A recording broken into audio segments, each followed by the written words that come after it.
Nostalgia is a powerful thing. It can be used as a tool to invoke many positive emotions, including comfort and happiness, but it can also invoke feelings of sadness, longing for a time that has far since passed us. When humans are gripped with nostalgia, it will attach itself onto the mind and will stay there. For many people, nostalgia brings back good memories from their past. Welcome back to Nostalgic Things from Your Childhood, your one stop for nostalgic things that you may hold near and dear to your heart. Tonight, we will look at 3 different pieces of nostalgia that will strike that chord in your mind and will bring you back to a time long ago. So sit back, relax, and enjoy.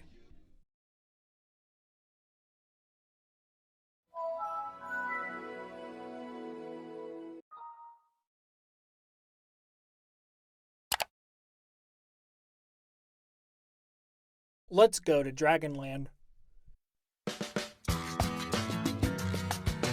And he wished on a dragon scale. On September 6, 1999, a new animated series premiered on the Public Broadcasting System, or PBS, and its children's block, PBS Kids. The series was called Dragon Tales, created by Jim Cohn and Ron Rodecker. Rodecker was a retired educator who began sketching dragons after a coronary bypass surgery. His dragons would serve as inspiration to the series that would become Dragon Tales. The plot of the show was about 2 kids, Emmy and Max, who find a magic dragon scale that can transport them to a land called Dragonland. There, they meet dragons such as Ord, a blue dragon who is very timid, Cassie, a shy and reserved pink dragon, Zack and Wheezy, a pair of conjoined dragons, with Zack being green and Wheezy being purple, with each of the two's personalities contrasting. Zack is neat and worries a lot, while Wheezy is messy and hyper. Finally, there is Quetzal, who is an older yellow dragon, who is portrayed as Hispanic in the series. However, rather than being a stereotype, the elder dragon is portrayed more as a wise mentor to the rest of the dragons and to Max and Emmy, telling stories about his life and giving life lessons. The episodes would be split into 2 different segments, with the 2 parts as different storylines, and the segments being split with an original song during a segment named Dragon Tunes. Each episode would work to instill a life lesson into its young audiences. The first season aired from September of 1999 to April of 2000 for 40 episodes. The series would be received positively by both critics and fans of the series.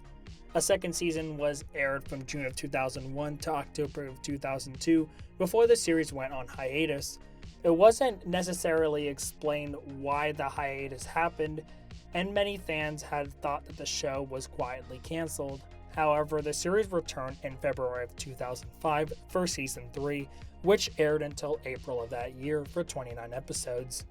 During this season, a new character would be introduced named Enrique. Enrique was an immigrant from Colombia who moved in next door to Emmy and Max. Enrique would join the 2 on their trips to Dragonland for the remainder of season 3. Dragon Tales would not be renewed for a 4th season, as the series ended on March 30th, 2005, with the episode A Storybook Ending. 3 video games would be released for the series: Dragon Tales Dragon Seek for the PlayStation in November of 2000, Dragon Tales Dragon Wings for the Game Boy Color in December of 2000, and Dragon Tales Dragon Adventures for the Game Boy Color in July of 2001. The show has been fondly remembered by those who watched it.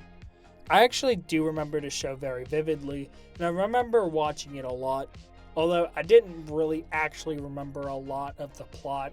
I just remembered that there was like Emmy and Max, and then there were the different dragons. But I didn't actually know a lot of the plots of the episodes. I just watched it sporadically whenever I could, because PBS Kids usually was on around the time when I was in school. But whenever I would stay home from school for whatever reason, maybe I had a doctor's appointment or I was sick, I would just turn on PBS and be greeted by this show. I actually almost forgot about this show until Defunctland's Kevin Berger jogged up my memory of the show. I remember the theme song very well. I do remember that. The songs that were featured in the show were always really nice. So, Dragon Tales, until next time.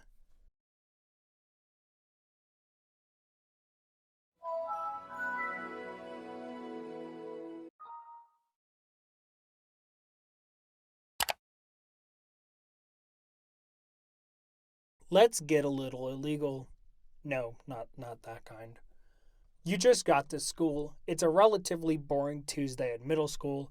That is until your friend runs up to you with some news that he found out.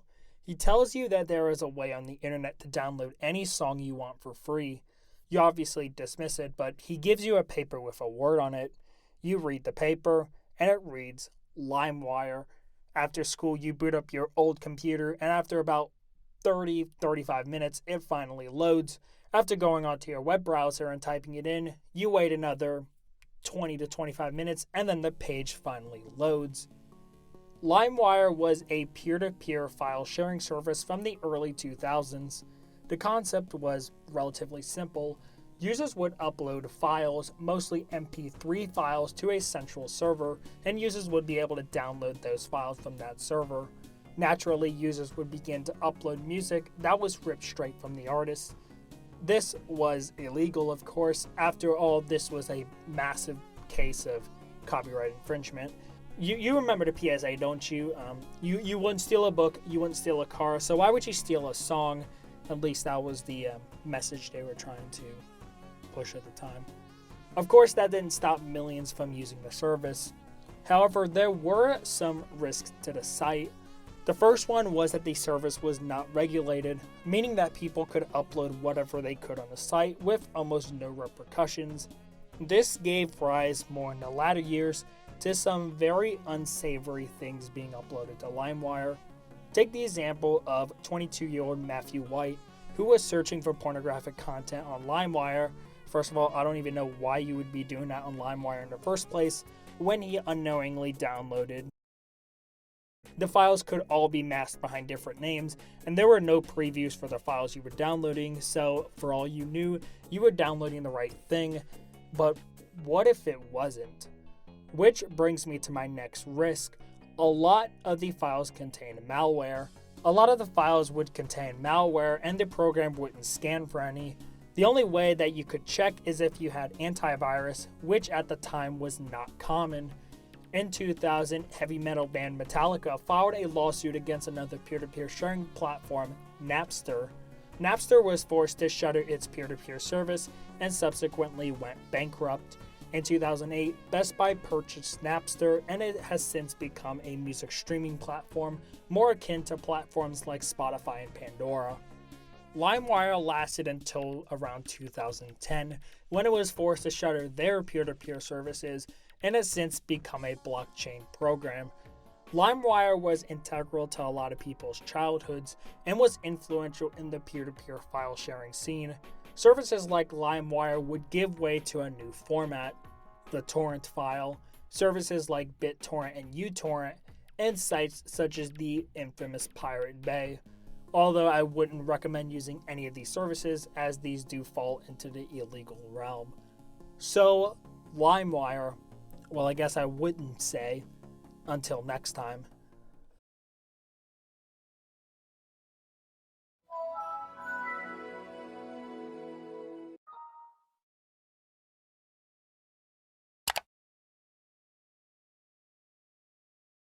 What a difference.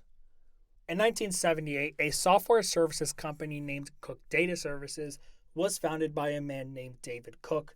The main purpose of the company was to provide services in the software field to the oil and gas companies of Texas. However, the company was mostly a failure, and thus Cook started to search for a new business venture. It was around this time that Cook's wife mentioned to him that he should get involved in the video rental business. In the late 1970s and 80s, movie companies started to experiment with take-home versions of their movies, realizing that consumers would potentially want to rent their movies to watch at home or perhaps buy the physical copy to watch however many times they please. Thus, video rental chains started to pop up around the United States. The main culprits were Family Video in 1978, Hollywood Video in 1988, and Cook's next business venture, and the final topic for today's episode, Blockbuster Video in 1985. While Family Video and Hollywood Video were similar to Blockbuster, Blockbuster was different. Starting out, Blockbuster was one of the only companies to utilize the, at the time, brand new barcode system, in which a barcode would be given to a certain product in this case, a video, which would belong to a digital catalog that would allow the video to be listed as available or unavailable depending on whether the video was checked in or not. This made transactions a lot faster and streamlined than before. This also allowed for employees to quickly search for movies to determine whether they were available or not, instead of the employee having to go search for the specific movie for several minutes just to not find it or it be unavailable. Secondly, Blockbuster stores were more easy to browse for customers. Shelves never went above a few feet, allowing for easy access by customers to just grab the movie they wanted and take it to the counter without having an employee get it for them. Lastly, Blockbuster did not sell adult movies. Unlike other video stores in the United States, Blockbuster banned the sale of adult films in their stores.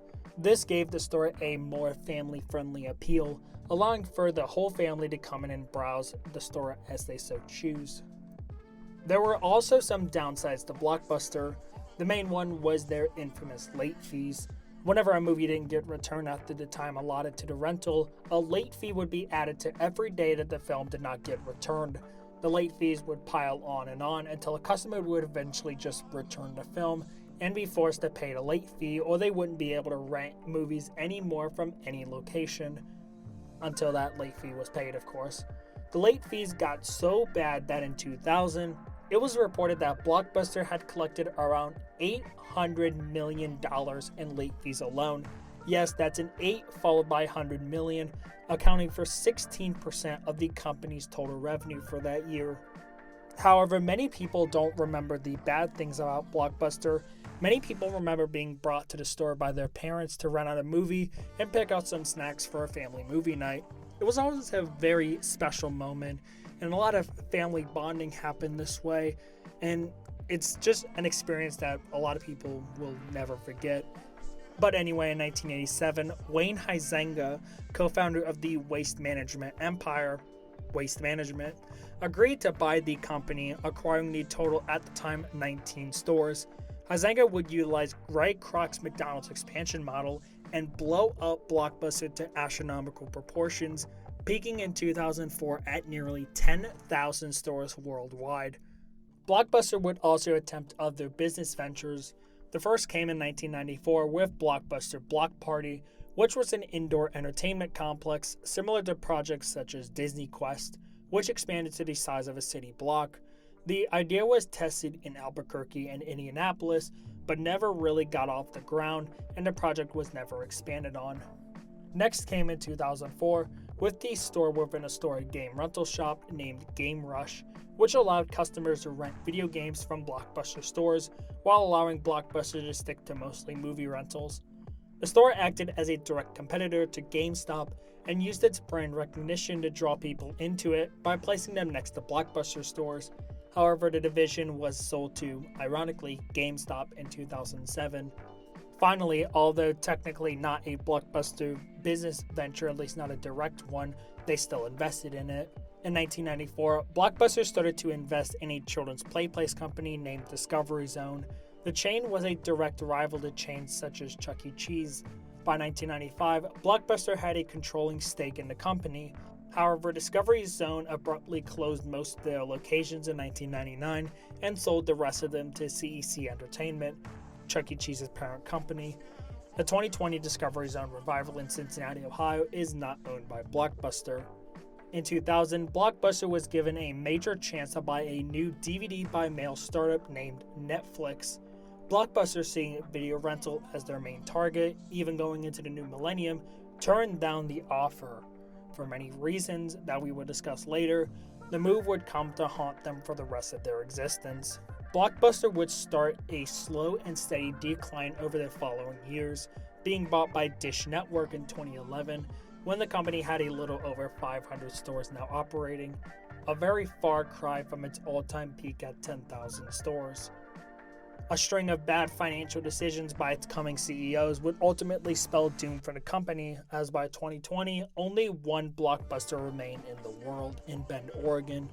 The store pays a small licensing fee to Dish Network, who still held the rights to the name, and the store has turned into a tourist attraction of sorts, with many people coming to the store to see the final remnant of a once dominant company. People could come to the store and rent movies, buy snacks, purchase merchandise, or if they wanted to, if they were that much of a Blockbuster fanatic, they could stay at the store for a night. I'm not kidding. Airbnb. You could stay at a Blockbuster store for a night. Do you realize how crazy that is? Although it seemed like this was going to be the end of the story, it's not quite that way. In March of 2023, the Blockbuster website went active again for the first time in years, posting a cryptic message reading, "We are working on rewinding your movie." So at least for now, the public will wait to see if the business does anything relating to this. The Blockbuster Twitter also remains relatively active. Yes, I know it's called X. I'm going to keep calling it Twitter though. At least for now, this may be a piece of your childhood that might be resurrected. So, Blockbuster, until next time. Blockbuster Video. Wow, what a difference.